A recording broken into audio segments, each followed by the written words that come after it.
মানুষের পেছনে যেটা হাঁটে সেটার নাম ছায়া, আর মানুষ যার পেছনে হাঁটে তার নাম মায়া। এই মায়ায় একবার পড়লে সারা জীবনে আর পিছু ছাড়া যায় না। এই দুনিয়াতে সবচেয়ে খারাপ জিনিস হলো মায়া। যার মায়া যত বেশি সে ঠকেও তত বেশি। আসসালামু আলাইকুম বন্ধুরা, কেমন আছেন? চলে এসেছি একটু ভিডিও। এখানে সকাল সকাল আমার বাচ্চা স্কুল থেকে প্রাইজ নিয়ে এসেছে। ও প্রথম শ্রেণীতে প্রথম স্থান অর্জন করেছে, এই জন্য ওকে প্রাইজ দেওয়া হয়েছে স্কুল থেকে। সে খুব এক্সাইটেড, সবাই মিলে সেটা খুলছে। যদিও সে যেতে পারেনি, যেহেতু আমি বাবার বাড়িতে ছিলাম। তার বাবা তার রেজাল্ট এবং প্রাইজ নিয়ে এসেছে। ভীষণ খুশি, বোনদের সে বারবার ঘুরিয়ে দেখাচ্ছে যে এখানে একটি বক্স দেওয়া হয়েছে তাকে। বাচ্চারা সামান্য জিনিসে অনেক খুশি হয়ে যায়। আসলে বাচ্চাদের খুশি হতে খুব বেশি লাগে না। আমরা বড়রা এত আছে, তারপরও আমরা সহজে খুশি হতে পারি না।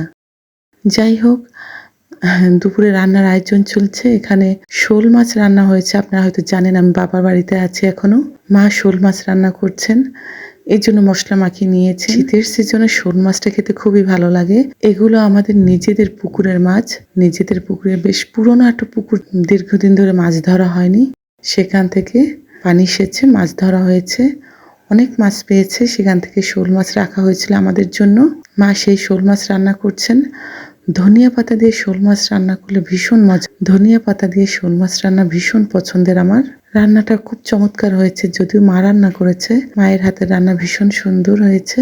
যাই হোক, আমি এখানে আসার পর খুব একটা রান্না করি না। সমস্ত রান্না এই টুকটাক একটু সাহায্য করি, মাই রান্না করেন। যাই হোক, এখানে পরের দিন সকালে লাল শাক আনা হয়েছে। নিজেদের ক্ষেতের লাল শাক নয়, এটা হচ্ছে আমার মামার ক্ষেতের লাল শাক। আমার সেজো মামা লাল শাক চাষ করেছেন, সেখান থেকে আমাদের জন্য লাল শাক আনা হয়েছে। শাকগুলো বেশ বড় বড় হয়েছে এবং রংটাও খুব সুন্দর। মা চমৎকার করে শাক রান্না করেছেন। দুপুরের জন্য আয়োজন করা হয়েছে, দুটো মোরগ জবাই দেওয়া হয়েছে, একটি লাল মোরগ এবং একটি সাদা মোরগ। যাই হোক, এই কয়দিন ধরেই আমরা দেশি মুরগি খাচ্ছি। আমার মায়ের অনেকগুলো মুরগি ছিল, প্রায় অনেকগুলো মুরগি আমরা সবাই মিলে খেয়ে নিয়েছি। যাই হোক, এখানে দুটি মোরগ জবাই দেওয়া হয়েছে। দুপুরবেলা মোরগের মাংস রান্না করা হবে। এখানে বড় একটা হাঁড়িতে মাংস রান্না করা হচ্ছে। কয়েকদিন যাবৎ আবহাওয়া খুবই খারাপ, মেঘলা আবহাওয়া, যার কারণে অন্ধকার, আলো স্বল্পতার কারণে রান্নাটা খুব ভালো দেখা যাচ্ছে না, তাই পুরো রান্না দেখাতে পারলাম না। বিকেলে বাচ্চাদের নিয়ে বের হয়েছে একটু ঘোরাঘুরি করার জন্য। আমাদের বাসার খুব কাছে নদীর নাম সুগন্ধা, চমৎকার একটি নদী। নদীর টাটকা হাওয়া খুব ভালো লাগে। ছোটবেলা থেকে এখানে আমাদের আসা যাওয়া। আমার শৈশব, কৈশোর, যৌবনের অধিকাংশ সময় এই নদী পার হয়ে কত কলেজে গিয়েছি। খুব সকালে বসে থাকতাম নদীর পাড়ে খেয়ার জন্য।